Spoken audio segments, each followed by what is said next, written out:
Hello and welcome to this Forex Preview at XM.com. I'm Maria Pashradis, and joining me is investment analyst Christina Parthenidou. We'll be discussing the Bank of Canada's upcoming policy review and the potential reaction in the loonie. So Christina, the Bank of Canada was the first central bank to slowly scale back its ultra-accommodative policy settings back in April.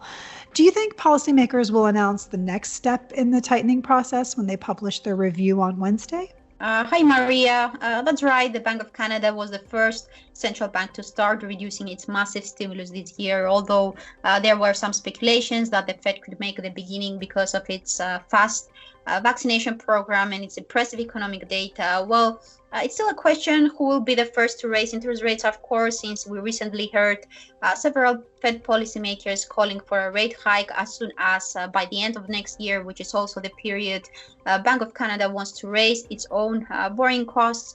However, as regards bond purchases, the Bank of Canada is reasonably more confident in cutting some stimulus because it has a more transparent inflation target than the Fed. And what I mean by this is that it has an inflation target between 1% and 3%, but it's willing to tighten its policy once inflation rises sustainably above 2%.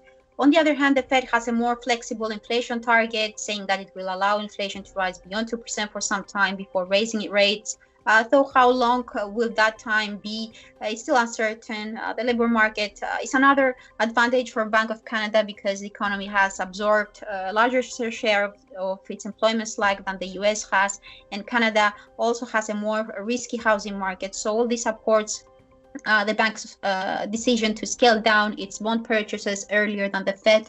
And perhaps the tapering process will continue this year, though probably not this month. Despite the recovery in Canada, the labor market faced 2 negative months in April and May because of the snap lockdown measures. So probably the bank will not take any further tapering actions on Wednesday. It will wisely wait for new inflation figures on June 16th, which jumped above 3% back in April, and of course get more clues from new business and consumer surveys before it further slows the pace of bond purchases. So when do you think the next tapering announcement will be, and how might this impact the loonie?